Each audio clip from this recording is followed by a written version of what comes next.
దేవుడు దేవుని సన్నిధిలో మనము ఉదయకాలము ఆయన సన్నిధిలో కనిపించడానికి దేవాది దేవుడు మనందరికీ ఇచ్చిన అవకాశాన్ని బట్టి మరొకసారి ఆయనకు కృతజ్ఞతాస్తుతులు తెలియజేస్తున్నాను. మొదటి గడియ ఆ దేవుని సన్నిధిలో కనిపించడము ఎంతైనా ఆశీర్వాదకరం. పరిశుద్ధ దినాన మొదటి గడియ మొదటి గంట ఆయన సన్నిధిలో కనిపించడానికి ఆశతో రావాల్సిన వారమై ఉన్నాం. అందులో ఉన్న దీవెనలు లేకపోతే ఆశీర్వాదాలు లేకపోతే నడిపింపు ఎంతో అద్భుతంగా ఉంటుంది. లోకంలోకి వెళ్ళడానికంటే ముందుగా దేవుని సన్నిధిలో కనిపించడము, దేవునితో గడపడం అనేది చాలా మంచిది. దేవుడు 7 రోజులు సృష్టి చేసిన తర్వాత 7వ రోజు ఏం చేశాడు అనే విషయాన్ని కూడా మనం జ్ఞాపకం చేసుకున్నాం గత వారం. ఆదాము అవ్వలను దేవుడు క్రియేట్ చేశాడు. సృష్టించిన తర్వాత దేవుని యొక్క ఉద్దేశం ఏంటి మనిషిని చేయడంలో అని అంటే, రోజును చేయడంలో దేవుని యొక్క ఉద్దేశం ఏంటి, ఆ రోజుల్లో మనిషిని ఉంచడంలో దేవుని యొక్క ఉద్దేశం ఏంటి అనే విషయాన్ని ఒక్కసారి మనము ఈరోజు జ్ఞాపకం చేసుకుంటే, ఆదికాండంలో 3వ అధ్యాయంలో ఒక మాట చూస్తాం. ఆయన చల్లపూట వాళ్ళతో గడపడానికి ఇష్టపడి పరలోకాన్ని విడిచి వచ్చినట్టుగా చూస్తున్నాం కదా. 3వ అధ్యాయం 8వ వచనంలో, ఆదికాండము 3వ అధ్యాయం 8వ వచనంలో, చల్లపూటను ఆదామును అతని భార్యయు తోటలో సంచరించుచున్న దేవుడైన యెహోవా స్వరమును విని దేవుడైన యెహోవా ఎదుటికి రాకుండా అని చూస్తున్నాం. ఆదాము అవ్వలను చేసిన తర్వాత ప్రతిరోజు కూడా ఆయన చల్లపూట అంటే సాయంకాలము అని అర్థం. యాక్చువల్గా సాయంకాలమున చల్లపూట వారితో గడపడానికి, ఆదాము అవ్వలతో గడపడానికి ప్రతిరోజు కూడా వస్తూ ఉండేవాడు. ఎక్కడి నుంచి వస్తున్నాడు ఆయన? పరమును విడిచి వారితో గడపడానికి. దేవుడే మనిషితో గడపడానికి. మనిషి దేవుని వద్దకు వెళ్ళలేడు, దేవుణ్ణి చూడలేడు, ఎలా వెళ్ళాలో కూడా మనిషికి తెలియదు. అందుకనే దేవాది దేవుడే ఆయననే మనిషితో గడపడానికి, అంటే దీనిని మనం ఏమంటున్నాం బైబిల్ లాంగ్వేజ్లో అంటే సహవాసము అంటున్నాం. దేవుడు మనిషితో సహవాసం చేయడానికి మనిషిని సృష్టించుకున్నాడు. దేవుని యొక్క ఉద్దేశము లేకపోతే ఆ 7వ రోజులో లేకపోతే ఒక రోజును దేవుడు మనకు అనుగ్రహించాడు అని అంటే, ఒకరోజు దేవుడు మరొక రోజు మనకి ఇచ్చాడు కదా. ఈ రోజును మనకి ఇచ్చాడు అని అంటే ఉద్దేశం ఏంటి? క్రైస్తవులుగా విశ్వాసులుగా గ్రహించాల్సిన అతి ప్రాముఖ్యమైన విషయము. ఒకరోజు మన జీవితంలో అనుగ్రహించబడింది అని అంటే ఈ రోజుల్లో నా ఇష్ట ప్రకారము జీవించడానికి కాదు, కానీ దేవుని ఇష్ట ప్రకారము జీవించడానికి మరొక అవకాశాన్ని దేవుడు మనకిచ్చాడు అన్నది ఈ ఉదయకాల సమయమున జ్ఞాపకం చేసుకోవాలి. ఈరోజు నేను నా ఇష్ట ప్రకారము జీవించడానికి దేవుడు ఈ రోజును నాకు ఇవ్వాల, ఈ రోజును నీకు ఇవ్వాల, మీకు ఇవ్వాల. దేవుని ఉద్దేశం ఏంటి అంటే, ఈ రోజును ఎందుకు ఆయన మన జీవితంలో అనుగ్రహించాడు అని అంటే ఆయనతో గడపడానికి, ఆయనతో సహవాసం చేయడానికి కదండి. ఈరోజు చూడలేక, ఈ దినాన్ని చూడలేక, ఈ గడియను చూడలేక గడిచిన రాత్రికాల సమయమున అనేక మంది ఈ లోకాన్ని విడిచిపెట్టి వెళ్ళిపోయారు. కానీ మరొక రోజును దేవుడు నీకు నాకు మనకు ఇచ్చాడు అని అంటే అర్థం ఏంటి అని అంటే, నీతో నాతో మనతో ఆయన సహవాసము చేయడానికి ఇష్టపడుతున్నాడు అని అర్థం. ఆయననే వచ్చి ఆదాము అవ్వలతో గడపడానికి ఇష్టపడ్డాడు. ఆయననే వచ్చి వారితో మాట్లాడడానికి ఇష్టపడ్డాడు. ప్రతిరోజు ఒక అలవాటు అది. అందుకనే ఆయన వస్తున్నాడు, వచ్చే స్వరము విని వెతుకుతూ ఉన్నాడు, ఎక్కడున్నారయ్యా నేను వచ్చాను అని కదా. దేవుడు మాట్లాడుతున్నాడు మనతో కూడా.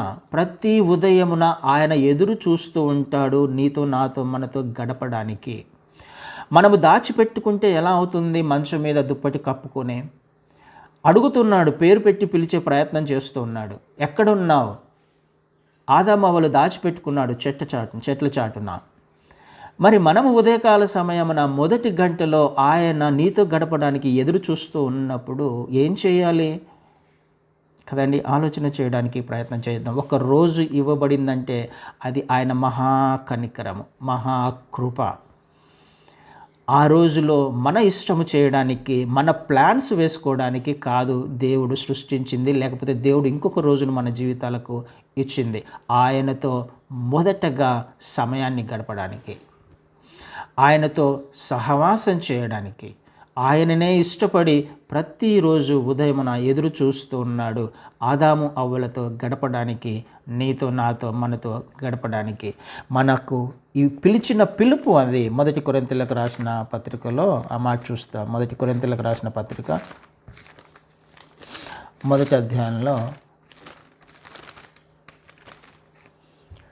9వ వచనాన్ని చదువుతాను. కొరింథీయులకు రాసిన మొదటి పత్రిక 1వ అధ్యాయము 9వ వచనము. మన ప్రభువైన యేసుక్రీస్తు అను తన కుమారుని సహవాసమునకు మిమ్మును పిలిచిన దేవుడు నమ్మదగినవాడు. క్రైస్తవుని పిలుపు ఇది కదా. అందరికీ కామన్ కాల్, లేకపోతే జనరల్ కాల్ అని అంటున్నాం కదా. అందరికీ క్రైస్తవులందరినీ దేవుడు ఎందుకు పిలిచాడు? ఎందుకు మారావు క్రైస్తవునిగా, క్రైస్తవురాలిగా? ప్రాముఖ్యమైన బేసిక్ పాయింట్ ఇది మనకు అర్థం కావాలి. తన కుమారుని సహవాసమునకు మిమ్మును పిలిచాడు కదండి. క్రీస్తుతో సహవాసం చేయడానికి ఆయన పిలిచాడు. నిన్ను నన్ను మనల్ని పిలిచాడు. మన పిలుపే అది.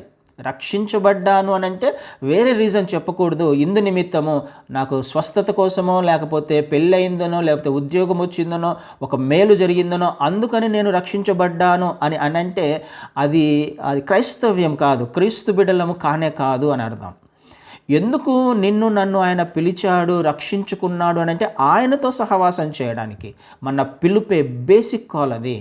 ఆయనతో సహవాసము చేయడానికి మాత్రమే పిలువబడ్డావు, లోకముతో సహవాసం చేయడానికి కాదు, లోకంలోని విషయాలతో సహవాసం చేయడానికి కాదు. యాకోబు పత్రికలో స్పష్టంగా ఆ మాటను చూస్తాం.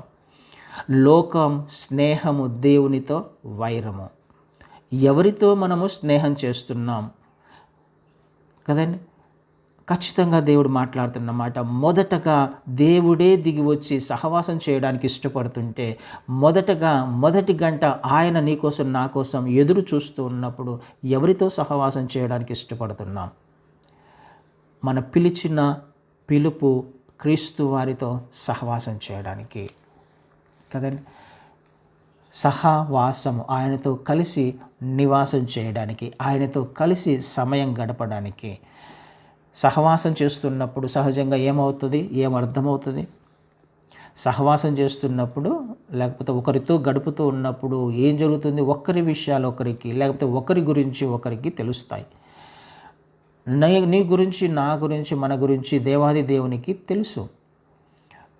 ఇప్పుడు సహవాసం ఎందుకు చేయాలి? నువ్వు దేవుని గురించి తెలుసుకోవడానికి. ఈరోజు అనుగ్రహించబడింది కదా, అయ్యా ఈరోజు నువ్వు నాకు ఇచ్చావు, ఎందుకు ఇచ్చావు? ఈ రోజుల్లో నేనేం చేయడానికి నాకు ఈ రోజున ఇచ్చావు కదా. ఆదాము అవ్వలతో గడపడానికి ఎందుకు వచ్చాడు ఆయన? ఇదిగో ఈ పనులు చేయండి, ఇలా ఉండండి, ఇక్కడికి వెళ్ళకండి, ఇలా ఇది తినండి, ఇది తినకండి. ఏం చేయాలి? నా ఉద్దేశం ఏంటి? భూమిని నిండించాలి, మీరు ఈ విధంగా ఉండండి, భూమిని లోబరుచుకోవాలంటే ఈ పనులు చేయాలి. వాళ్ళకు తెలియదు, నీకు నాకు తెలియదు. ఈరోజు నెక్స్ట్ అవర్ ఏమవుతుందో మనకు తెలియదు, నెక్స్ట్ మినిట్ ఏమవుతుందో మనకు తెలియదు. కానీ ఆది నుంచి అంతం వరకు, లేకపోతే ఆయన ఆల్ఫా ఒమేగా అయి ఉన్నాడు. ప్రతి సమయము ఆయనది, కాలములు సమయములు ఆయనవి, ఆయన ఆధీనంలో ఉన్నాయి. ఏం జరుగుతుందో ఆయనకు తెలుసు. నెక్స్ట్ మూమెంట్ ఏం జరుగుతుందో, నెక్స్ట్ సమయం ఏం జరుగుతుందో, రేపేం జరుగుతుందో, లేకపోతే ఈరోజు చివరి దినము 24 గంటలు అయిపోయేసరికి ఏమేమి జరుగుతాయో మన జీవితంలో అన్నీ ఆయనకు తెలుసు. అంటే తెలిసినప్పుడు ఏం చేయాలి? తెలిసిన వాడి దగ్గరికి వెళ్ళాలి కదా. ఈరోజు నేను ఏం చేయాలనుకుంటున్నాను, ఏం చేయబోతున్నాను, లేకపోతే నా ఉద్దేశాలు ఏంటి అని మనం ఒక ప్లాన్లు వేసుకుంటూ ఉంటాం. కానీ మన ప్లాన్ నెరవేర్చబడాలి అంటే అది అనేకమైన పరిస్థితుల మీద ఆధారపడ్డది. ఆ పరిస్థితులన్నీ నీకు అనుకూలపరిచి జరిగించాలి అని అంటే నీ వలన కాదు. కదండి. నెక్స్ట్ మినిట్ నీకు అనుకూలంగా నువ్వు మార్చుకోలేవు. మార్చుకోవాలి అని అంటే ఆధీనంలో ఉన్నవాడి వద్దకు వెళ్ళాలి. అదే దేవుడు కోరుకుంటున్నాడు నా జీవితంలో. ఎందుకు ఆదామవ్వలతో గడపడానికి ఆయననే దిగి వచ్చాడు అని అంటే, వారు ఏం చేయాలి వారికి తెలియదు కాబట్టి తెలియచెప్పడానికి. నీకు నాకు మనకు ఈ రోజులో ఏ విధంగా జీవించాలో తెలియదు కాబట్టి ఆయన తెలియచెప్పడానికే నీతో సహవాసం చేయడానికి ఆయనే ఇష్టపడుతున్నాడు. ఆయన ఆజ్ఞ అది కుమారునితో సహవాసం చేయడానికి మాత్రమే నువ్వు నేను మనము పిలువబడ్డాము. ఆయన సన్నిధిని అనుభవించడానికి మాత్రమే, సన్నిధిలో గడపడానికి మాత్రమే దేవుడు క్రైస్తవులను ఏర్పాటు చేసుకున్నాడు. ఆయన నడిపించడానికి ఇష్టపడుతున్నాడు. ఈరోజు ఏం జరుగుతుందో మీకు తెలియదు కాబట్టి ఈరోజంతా నా సన్నిధిని నీకు తోడుగా ఉంచడానికి, ఆయన శక్తిని ఆయన సన్నిధిని మనము పొందుకొని తర్వాత ఈ లోకంలో జీవించడానికి కదండి. అదే కీర్తనకారుడు అంటాడు 16వ కీర్తనలో 11వ వచనాన్ని చదువుతాను. 16వ కీర్తన 11వ వచనం. జీవ మార్గమును నీవు నాకు తెలియచేసేదవు, నీ సన్నిధిని సంపూర్ణ సంతోషం కలదు, నీ కుడి చేతిలో నిత్యము సుఖములు కలవు. నీ సన్నిధిని సంపూర్ణ సంతోషం, ఫుల్నెస్ ఆఫ్ జాయ్. ఎక్కడ దొరుకుతుంది నీకు సంతోషం? ఆయన సన్నిధిలోనే. ఆయన సన్నిధిలో నువ్వు గడిపే ప్రయత్నం చేసినప్పుడు, ఆయన సన్నిధి నీతో పాటుగా వచ్చే ప్రయత్నం చేసినప్పుడు ఫుల్నెస్ ఆఫ్ జాయ్ అనేది ఉంటుంది. పరిస్థితులు ఏ విధంగా ఉన్నప్పటికీ, ఏ అననుకూలతలు ఉన్నప్పటికీ నీకు సంతోషమునివ్వడానికి, అందుకనే పైన ఏమంటున్నాడు, జీవ మార్గములను నువ్వు నాకు తెలుపుతావు అంటున్నావు. జీవ మార్గములు నువ్వు నడవాలంటే, మనకు క్షేమకరమైన మార్గంలో నడవాలి అని అంటే ఆయన మాత్రమే చెప్పగలడు, ఆయన మాత్రమే తెలియచేయగలడు నీకు నాకు మనకు. అది అసాధ్యము. రేపు ఏమవుతుందో లేకపోతే నెక్స్ట్ మూమెంట్ ఏమవుతుందో తెలుసుకోవడము. ఏ మార్గంలో నడవాలో ఎలా వెళ్ళాలో తెలియచెప్పేవాడు ఆయన. తెలియచెప్పుతూ ఆయన ఏమంటున్నాడు, సంపూర్ణ సంతోషం ఇవ్వడానికి, నిత్య సుఖములు కలవు నీ కుడి చేతిలో. అందుకనే మనం చేయాల్సిన పని మొదటగా దినాన్ని ఆయనతో గడపడానికి ఇష్టపడాలి. ఇది ఒక అలవాటుగా, కేవలము ఆదివారము మాత్రమే కాదు, ప్రతిరోజు కూడా ఆయనతో గడిపే అలవాటును చేసుకున్నప్పుడు ఆయన చక్కగా ఈ రోజంతటిలో మనల్ని నడిపించడానికి ఇష్టపడుతున్నాడు. ఆయన సన్నిధిని తోడుగా తీసుకురావడానికి ఇష్టపడుతున్నాడు కదండి. జీవ మార్గము తెలియచేయబడాలి, నీకు బయలుపరచబడాలి. ఏ మార్గంలో నడవాలో నీకు బయలుపరచబడాలి అని అంటే ఆయన సన్నిధిలో మాత్రమే సాధ్యము. ఆయన సన్నిధిలో గడపడానికి మాత్రమే ఇష్టపడాలి నువ్వు నేను మనం కదా. మోషేకు ఆ విషయము అర్థమైంది. మోషే ఖచ్చితంగా ఒక విషయాన్ని మాట్లాడుతున్నాడు. నిర్గమకాండము 33వ అధ్యాయము, నిర్గమకాండము 33వ అధ్యాయము 15వ వచనాన్ని చదువుతాను. 15. మోషే అంటున్నాడు, మోషే నీ సన్నిధి రాని ఎడల ఇక్కడ నుండి మమ్మును తోడుకొని పోకుము. మోషే దేవునితో ఖచ్చితంగా ఒక విషయాన్ని తెలియజేస్తున్నాడు. మీరు బయలుదేరండి, నేను మీతో రాను అంటాడు దేవుడు. ఎందుకు రాను అని అంటాడు? అదే 33వ అధ్యాయంలో 3వ వచనాన్ని చదువుతాను. 33వ అధ్యాయం 3వ వచనంలో, మీరు లోబడనొల్లని ప్రజలు కనుక నేను మీతో కూడా రాను, త్రోవలో మిమ్మును సంహరించేదనేమో అని మోషేతో చెప్పాను. దేవునికి విసుగొచ్చేసింది. ప్రతిరోజు కనపడము, ప్రతిరోజు చెప్పడము కదా, దేవుని ఆ కార్యాలు చూసి కూడా, దేవుని శక్తిని గ్రహించి కూడా, దేవుడు ఎవరో తెలుసుకొని కూడా విసిగిచ్చారు దేవుణ్ణి. ఏమంటున్నాడు దేవుడు? నేను మీతో రాను అని అంటున్నాడు. నా సన్నిధి మీతో రాదు, నేను రాను మీతో, మీరు వెళ్ళిపోండి. ఒకవేళ నేను వస్తే ఈసారి మీరు కానీ సనిగి గొనిగి తిరుగుబాటు చేస్తే నేను సంహరించేస్తానేమో మిమ్మల్ని, అందుకని నేను రాను మీతో. ఎందుకు? లోబడనొల్లని ప్రజలు కాబట్టి. మీరు ఏం ఎక్స్పెక్ట్ చేస్తున్నాడు దేవుడు? మనతో రావడానికి ఇష్టపడుతున్నాడు, మనల్ని నడిపించడానికి ఇష్టపడుతున్నాడు, ఈ రోజంతటిలో మనకు క్షేమాన్ని ఇవ్వడానికి ఇష్టపడుతున్నాడు, ఈ విధంగా నడిపిస్తూ ఆయన కనానుకు చేర్చడానికి ఇష్టపడుతున్నాడు. అయితే ఆయన ఇష్టపడడం కాదు, మనం ఎలా ఉన్నాం? లోబడనొల్లని ప్రజలుగా. ఆయన ఎందుకు వస్తాడు కదండి? ఆయనతో గడపకుండా, ఆయన సన్నిధిని అనుభవించకుండా, ఆయనకు ప్రాధాన్యత నా జీవితంలో ఇవ్వకుండా మనము ఏ ప్రయాణం చేసినా, ఏ ప్రయత్నం చేసినా ఎందుకు అది సక్సెస్ అవుతుంది? ఆ పరిస్థితులన్నీ కూడా వేరు వారి మీద, వేరు పరిస్థితుల మీద ఆధారపడ్డప్పుడు వాళ్ళందరినీ నువ్వు మేనేజ్ చేయగలవా? పరిస్థితులను మేనేజ్ చేసుకోగలమా? అననుకూలంగా ఉన్న వాటిని మేనేజ్ చేసుకోగలమా? అందుకు నీ శక్తి, జ్ఞానము సరిపోతుందా? అందుకని ఆయన సన్నిధి మనకు రావాలి. ఈ రోజంతా ఆయన సన్నిధి మనకు తోడుగా ఉండాలి. అది అసాధ్యము. కాబట్టి మనం ఏం చేయాలి? లోబడనొల్లని కాదు, లోబడే వారముగా. అంటే ఆయన ఏం ఎక్స్పెక్ట్ చేస్తున్నాడు? విధేయతను ఎక్స్పెక్ట్ చేస్తున్నాడు కదా. ఆయన నడిపిస్తున్నప్పుడు ఇక్కడికి వెళ్ళు అంటే అక్కడికి వెళ్ళాలి, వెళ్ళొద్దంటే వెళ్ళాలి, ఇది చేయమంటే చేయాలి, ఇది చేయొద్దంటే చేయాలి. ఏమి చెబితే ఆయన చేయడానికి ఇష్టపడాలి. అందుకనే మోషేతో అంటున్నాడు. అయితే మోషే అంటాడు, నువ్వు రాకపోతే అసలు మేము వెళ్ళము అంటున్నాడు. ఇది కదా కావాల్సిందే. ఆయన సన్నిధిలో గడపకుండా నువ్వు లోకంలోకి వెళ్ళడానికి అవకాశం లేదు, వీలు లేదు. క్రైస్తవునికి గడపకుండా అంటే లేచి ఏదో చేతులు పైకి ఇట్లా అనుకొని ఆమెనని వెళ్ళిపోవడం కాదు. గడపడము అని అంటే మొదటి గడియ గంట అంటే కనీసం ఒక గంట, గడియ అంటే ఒక గంట అని చూసాం.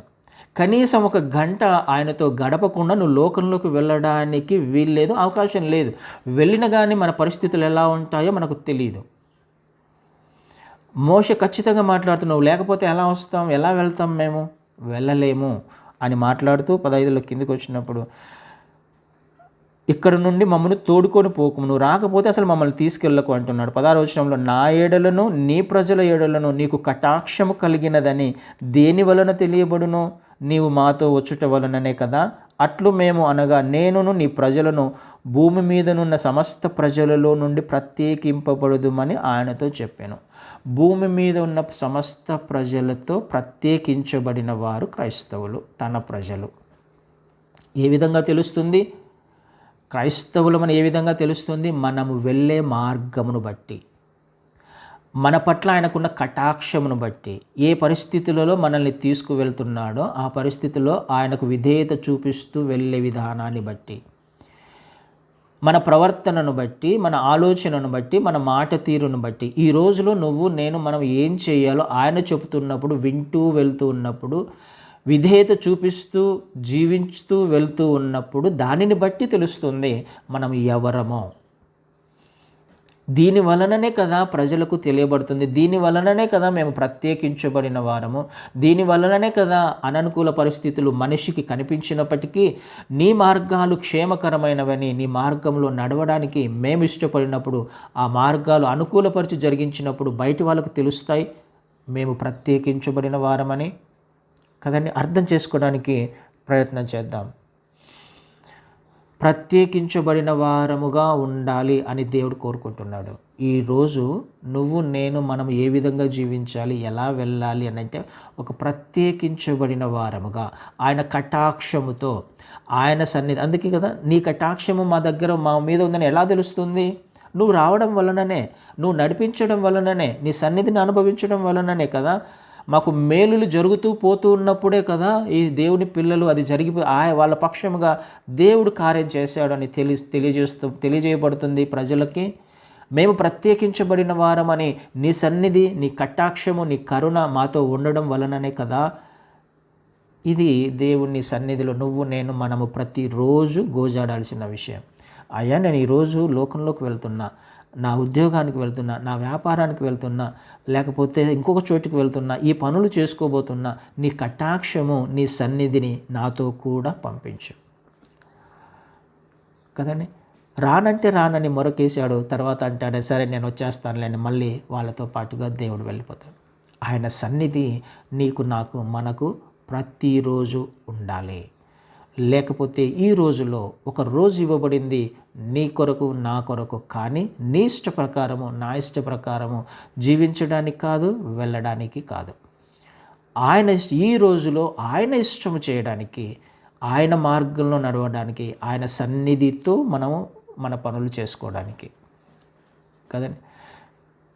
సంసోను జీవితంలో జరిగిన విషయాలు మనకు, సంసోనును దేవుడు ఎందుకు ఎన్నుకున్నాడు, ఎందుకు పిలుచుకున్నాడో తెలుసు కదండి. ఇజ్రాయేలీలకు న్యాయాధిపతిగాను కదా, ఇజ్రాయేలీలను ఫిలిస్తీయుల చేతిలో నుంచి విడిపించడానికి ఒక పిలుపు, డైరెక్ట్గా చెప్తాడు దేవుడు చెప్పి, ఇదిగో ఇందుకొరకు నిన్ను ఏర్పాటు చేసుకున్నాను విడిపించడానికి అని ఒక పిలుపుతో పిలిచాడు దేవుడు సంసోన్ని.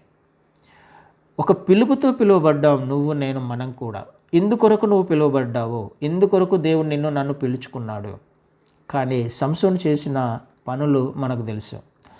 సమయం లేదు కాబట్టి మొత్తం మళ్ళీ చెప్పడానికి మనకు 16వ అధ్యాయంలో న్యాయాధిపతుల గ్రంథంలో చూస్తాం మనం ఆ మాట. కానీ సంసోను ఏం చేశాడు? దేవుని చిత్త ప్రకారము జీవించాల్సిన సంసోను, దేవుని సన్నిధి తోడుగా ఉంది సంసోనికి కదా. దేవుని సన్నిధి తోడుగా ఉంది. ఏమి చేసినా, ఎక్కడికి వెళ్ళినా శూర కార్యాలు చేశాడు సంసోను కదా. వీరునిగా జీవించాడు, అద్భుతాలు చేశాడు. అలాంటి శూరునికి ఏం జరిగింది? ఒకరోజు దేవుణ్ణి పిలుపుతో పిలిచిన సంసోను చేసిన పని ఏంటి? సరే, ఒక మాట చదువుకోవడానికి ప్రయత్నం చేద్దాం. న్యాయాధిపతుల గ్రంథంలో 16వ అధ్యాయము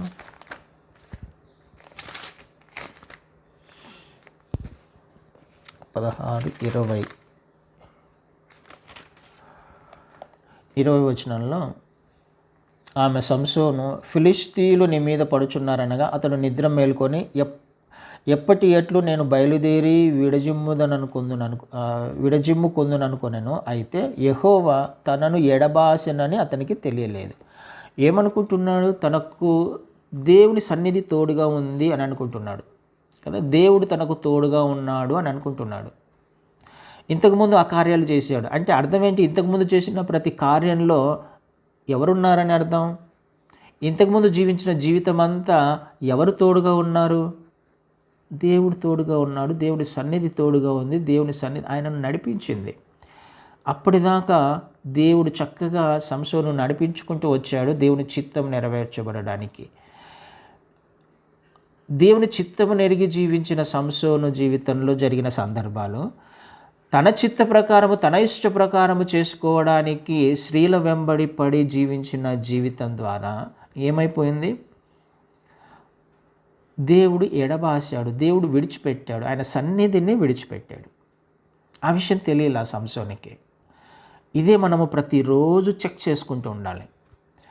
నేను ఈరోజు లోకంలోకి వెళ్తున్నా, నేను ఈరోజు నా పనులు చేసుకోవడానికి వెళ్తున్నా, ఆయన సన్నిధి నాతో ఉందా లేదా చెక్ చేసుకోవాలి. ఎలా తెలుస్తుంది నాకు? నువ్వు విధేయత చూపించుకుంటూ వెళ్తే ఆయన నీతో ఉన్నాడు అని అర్థం. ఏమి చేయమన్నాడో ఆ విషయాలు చేసుకుంటూ వెళ్తే ఆయన నీతో ఉన్నాడు అని అర్థం. నీ మాట దానిని బట్టి అర్థమవుతుంది. నీ ప్రవర్తనను బట్టి దేవుడు నీకు తోడుగా ఉన్నాడా లేదా అన్నది అర్థమవుతుంది కదండి. ఆయన సన్నిధి తోడుగా ఉందా లేదా సంసోనుకు అర్థం కాల. విడిచిపెట్టిపోయాడు ఎప్పుడో. కానీ ఏం జరిగింది? అరెస్ట్ చేయబడ్డాడు, తర్వాత చనిపోయాడు కదండి. ఆలోచన చేయడానికి ప్రయత్నం చేద్దాం. ప్రతి దినము కూడా చెక్ చేసుకుంటూ ఉండాలి. ఆయన సన్నిధి మనతో కూడా వస్తుందా, రావట్లేదా, ఆయన విడిచిపెట్టాడా. అందుకనే ఈ దినము నీకు ఆశీర్వాదకరంగా మార్చబడాలి అని అంటే చేయాల్సిన పని మొదటి గంట, ప్రతిరోజు మొదటి గంట ఆయనతో గడిపే అలవాటును చేసుకోవాలి. మొదటి గంట ఆయన ఎక్స్పెక్ట్ చేస్తున్నాడు. ప్రతి సమయము కూడా ఆయనదే. ఇవ్వబడిన 24 గంటలలో మొదటి ప్రాధాన్యత, మొదటి గంట ఆయనతో గడపాలని. అది నీ కోసం మాత్రమే, నా కోసం మాత్రమే, ఆయన కోసమేం కాదు. ఆ గంట గడపడం వలన ఆయనకు వచ్చింది, ఒరిగింది, లేకపోతే ఆయనకి ఏదో కిరీటాలు వస్తాయని కాదు. మనమేదో ఆయనకు ఉత్తి ఏదో పుణ్యం చేస్తున్నామని కాదు ఆయనకి కదండి. మన మేలు కొరకే, మన క్షేమం కొరకే, మన నడిపింపు కొరకే. ఆయన సన్నిధి రాకపోతే నువ్వు వెళ్ళి కూడా ప్రయోజనం లేదు లోకంలోకి.